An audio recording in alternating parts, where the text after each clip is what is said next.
Hello guys, welcome back to day book Chidambaram.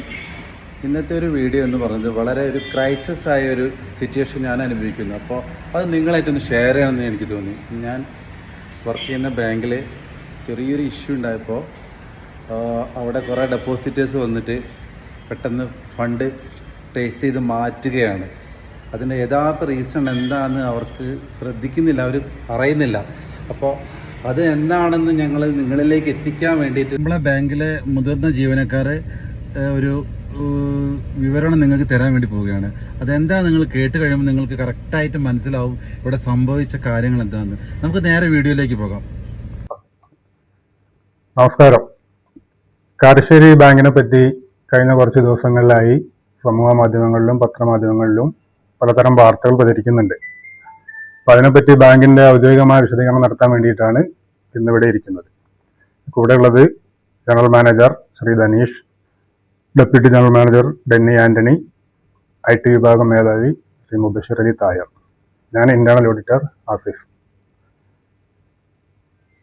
1/12/2025 മുതൽ bank administrative ഭരണത്തിന് കീഴിലാണ്. അതായത് കേരള ഗവൺമെന്റിന്റെ പരിപൂർണ നിയമനത്തിലാണ് ബാങ്ക് ഉള്ളത്. അപ്പോൾ അതിന് മുമ്പത്തെ കുറച്ച് വകുപ്പ് തല അന്വേഷണത്തിന്റെ ഭാഗമായിട്ട് ഭരണസമിതി പിരിച്ചുവിട്ടിട്ടാണ് അഡ്മിനിസ്ട്രേറ്റീവ് ഭരണം ഏർപ്പെടുത്തിയത്. അതിനുശേഷം ബാങ്കിനെതിരെ വ്യാപകമായ പ്രചരണങ്ങളാണ് നടക്കുന്നത്. അപ്പൊ അതിന്റെ പശ്ചാത്തലത്തിലാണ് ഈ വിശദീകരണം നൽകുന്നത്.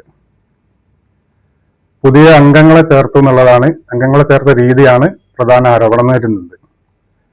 അപ്പൊ അത് എന്താ സംഭവിച്ചെന്ന് വെച്ചാൽ, കഴിഞ്ഞ സെപ്റ്റംബർ ഒക്ടോബർ മാസങ്ങളിലായിട്ട് സഹകരണ നിയമങ്ങളും ചട്ടങ്ങളും പാലിച്ചുകൊണ്ട് ബാങ്കിന്റെ ഭരണസമിതി പാസാക്കിയ തീരുമാനപ്രകാരമാണ് കുറച്ച് അംഗങ്ങളെ ചേർത്താൻ വേണ്ടിയിട്ട് അംഗങ്ങളുടെ കമ്പ്യൂട്ടറിൽ എൻ്റർ ചെയ്യുന്നതിന് വേണ്ടി ചെയർമാൻ ജനറൽ മാനേജർക്ക് നിർദ്ദേശം നൽകുകയും ജനറൽ മാനേജർ അത് IT വിഭാഗത്തിന് ഏൽപ്പിക്കുകയും ചെയ്തു, ഡാറ്റ എൻ്റർ ചെയ്യുന്നതിനായി. അപ്പോൾ ഈ ഡാറ്റാബേസിലേക്കുള്ള പ്രവേശനം അടക്കം എല്ലാ കാര്യങ്ങളും ഇവിടെ IT വിഭാഗമാണ് കൈകാര്യം ചെയ്യുന്നത്. സോഫ്റ്റ്വെയർ കമ്പനി അടക്കം യാതൊരാൾക്കും ഇതിൽ യാതൊരു സ്വാധീനവുമില്ല. എല്ലാ കാര്യങ്ങളും IT-യുടെ എല്ലാ കാര്യങ്ങളും, സോഫ്റ്റ്വെയറിന്റെ കാര്യങ്ങളും ഡാറ്റാബേസിന്റെ കാര്യങ്ങളും എല്ലാം കൈകാര്യം ചെയ്യാനുള്ള കാപ്പബിലിറ്റി ഉള്ള ജീവനക്കാരാണ് ഇവിടെ IT വിഭാഗത്തിലുള്ളത്.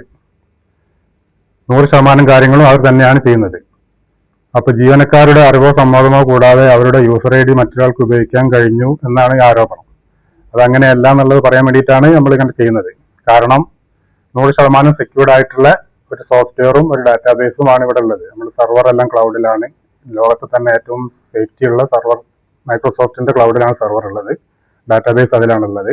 സോഫ്റ്റ്വെയറിലേക്കാണെങ്കിൽ IT വിഭാഗത്തിന് മാത്രമേ ആക്സസ് ഉള്ളൂ. അപ്പോൾ ഈ ഒരു പാസ്വേഡ് ഇനി അതൊരു സാമാന്യ ബോധമുള്ള ആർക്കും മനസ്സിലാക്കാൻ പറ്റുന്ന കാര്യമാണ്. എൻ്റെ യൂസർ ID പാസ്വേഡും വേറൊരാൾക്ക് ഞാൻ പാസ്വേഡ് കൊടുത്താൽ മാത്രമേ വേറൊരാൾക്ക് ചെയ്യാൻ പറ്റുള്ളൂ. പാസ്വേഡ് ആക്ട് ചെയ്യുക എന്നുള്ളതൊന്നും നടക്കുന്ന കാര്യമല്ല. അല്ലെങ്കിൽ പാസ്വേഡ് ഉപയോഗിക്കാൻ പറ്റണം. ഇവിടെ അങ്ങനെ ഒന്നും നടന്നിട്ടില്ല. അപ്പൊ 100% പിന്നെ CCTV ക്യാമറകളുണ്ട്, ആക്സസ് കൺട്രോൾ ഉണ്ട്, എല്ലാ ടൈപ്പ് സെക്യൂരിറ്റി സംവിധാനങ്ങളും ഉള്ള ബാങ്കാണിത്.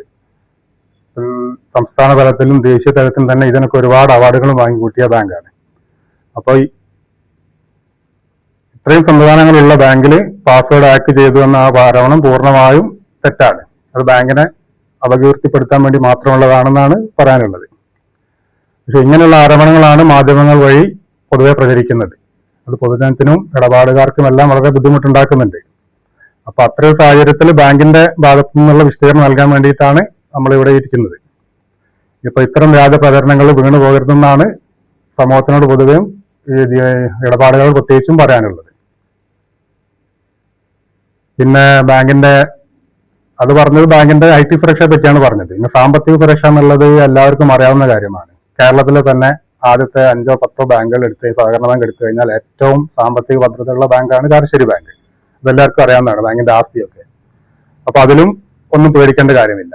പിന്നെ ഇപ്പോഴത്തെ പ്രത്യേക സാഹചര്യം എന്താണെന്ന് വെച്ചാൽ, അഡ്മിനിസ്ട്രേറ്റർ ഭരണത്തിലാണ് ബാങ്ക് ഉള്ളത്. അഡ്മിനിസ്ട്രേറ്റർ എന്ന് പറഞ്ഞാൽ ഗവൺമെന്റിന് നേരിട്ടുള്ള കൺട്രോളാണ്.